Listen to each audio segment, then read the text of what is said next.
Three news stories for you. Firstly, a few hours ago, I spoke on three conditions which have been laid out by Ethiopian government for the start of talks with TPLF. Somewhere said, Sajid, you are a spokesperson of TPLF. You have become a spokesperson of TPLF. I have my position about that. Secondly, an overview of humanitarian situation in Ethiopia. We're discussing only gains and losses. What is humanitarian situation in Afar, Amhara, and Tigray? And thirdly, viewers, international media is now discussing U.S. intervention in Ethiopia. US military intervention in Ethiopia, Bloomberg, Washington Post, several other international news outlets have shared news stories today hinting at a US intervention in Ethiopia. Is there any possibility of a US military intervention in Ethiopia? Is it possible? We'll have a detailed look at that. Firstly, a few hours ago, I did a video on three preconditions set out by Ethiopian government for the start of talks with the TPLF. I am not a spokesperson of TPLF, but what I have said is based on my understanding of the two sides, what they are thinking, what they're planning. Based upon my understanding of it, I give you my analysis. The three preconditions announced by Ethiopian government are not very constructive. They won't lead to meaningful engagement between Ethiopian government and TPLF. Both sides have their preconditions. Ethiopian government wants Tigray forces to leave, to retreat, to withdraw from Amhara Far regions. Tigray government wants Amhara forces to withdraw from Western Tigray. So they need to announce CBMs, confidence building measures first. Ethiopian government can announce some confidence building measures. It can release some prisoners. It can ease the siege which Tigray is under. More food can be sent into Tigray. Fuel can be sent into Tigray. So you need to build confidence first. Same with Tigray. Tigray can provisionally stop its operations. You need to build some confidence before announcing these conditions. If you'll keep on announcing these conditions, it won't serve any purpose, and the war will go on and you won't be able to find a peaceful solution. So you need some sort of confidence building between the two sides. Ethiopian government, Tigray government, they should take the lead. Either of them can take a lead. Either of them can take a lead and start some CBMs, confidence building measures. But the two sides, I don't think they want talks now. They think they can wrap up this war militarily. Tigray government wants removal of PM Abiy, their main condition.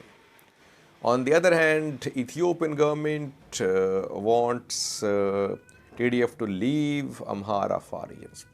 So their positions are poles apart. In order to get close, they need to announce some confidence building measures first. Then they can think of starting talks. Some positive steps are needed from both sides. Secondly, viewers, an overview of humanitarian situation in Ethiopia, which is very dire, viewers. In Amhara first, around 5 million people are in need of aid now, viewers. And Debre Birhan is now another hub of IDPs.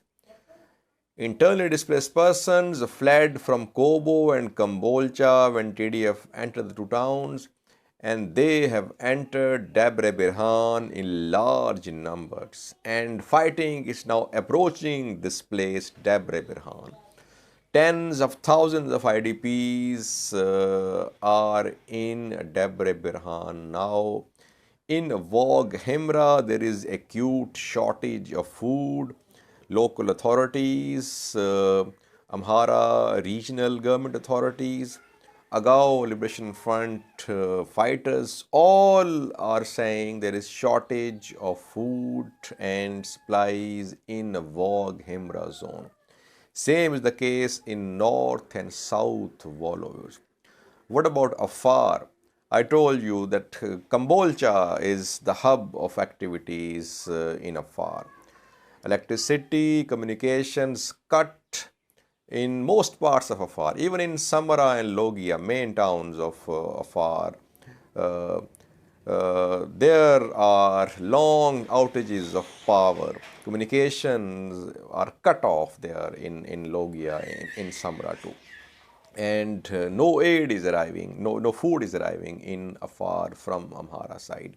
There is shortage of supply, shortage of food as well, shortage of water as well, clean drinking water. In Tigray, situation is worse. We know, viewers, that no aid is arriving there. And since the 18th of October, no aid trucks have entered Tigray so far. And no fuel has entered Tigray since the start of August. It means nothing is entering Tigray, viewers. I don't know how people are surviving. Yesterday, UNOCHA reported that cancer treatment ward in Makele Hospital, it has stopped its operations, obviously because of lack of medical supplies. Situation is dire in 3 regions of Ethiopia, and the war is now spreading towards the 4th region, Oromia. Better sense must prevail. There must be some sort of end to this war. Otherwise, people will keep on suffering. Thousands are being killed in the war. Hundreds are dying of malnutrition, of disease, of hunger. Lastly, viewers, a few hours ago, we saw some articles, news stories in international news outlets shared by them. They are not talking about US intervention in Ethiopia. They are saying that Ethiopia cannot resolve its problems on its own. US must intervene. Well, I want to make 3 points about it. Firstly, yes, Ethiopia cannot resolve its problems on its own now. It's very much clear. TDF wants to wrap up this conflict militarily. It is hoping to reach Addis Ababa, and OLA is hoping the same. Ethiopian government is saying it has this belief now that it is still in command, that Tigray is still under a siege. Western Tigray is still under Amhara Eritrean control. TDF's offensive towards Ethiopia-Djibouti road once again repelled. So they say that the presence is only in Amhara region of Tigray Defense Force, and it can be pushed back from Amhara region. Ethiopian government believes the same, that it can end this conflict militarily. So Ethiopian stakeholders cannot resolve their problems on their own, and they think they can end this war militarily. Now, is there any likelihood of acceptance of US intervention if it happened in Ethiopia? Right now, at this point of time, neither the two sides wants an intervention. Neither Tigray nor Ethiopian government want US intervention now. As I said earlier, they are hoping to end this war militarily soon. So that is why they don't want any intervention, military intervention in Ethiopia now. Especially Ethiopian government, it has been stepping up its narrative against the West, the US, that the US, they want to colonize Ethiopia. So they want like US boots on the ground in the form of peacekeepers or other form. Both sides do not want a US military intervention in Ethiopia now. Having said that, the two sides will keep on fighting. They are holding very rigid positions. They have not shown sincerity. They have not shown any real constructive announcements about start of talks. They are holding on to their rigid positions about this war. The two sides cannot end this war militarily. There must be an intervention. US alone cannot do anything in Ethiopia, I think, because US has become controversial here. Ethiopian government has made US controversial. You need some broad alliance of mediators, of negotiators. Obasanjo's mediation efforts underway, they're not producing any results so far. US, Western countries, and some African countries, they need to work in collaboration. A joint international effort is required to end this conflict. Yes, we could see some peacekeepers in Ethiopia, not just US peacekeepers. You need some internationally backed mechanism to send peacekeepers to Ethiopia. Only US boots on Ethiopian ground will not be welcome. We'll see, viewers. So a joint effort is needed. EU and UN, they are throwing their weight behind African Union, which is not in a position to deliver here. African Union's efforts are not producing any results so far.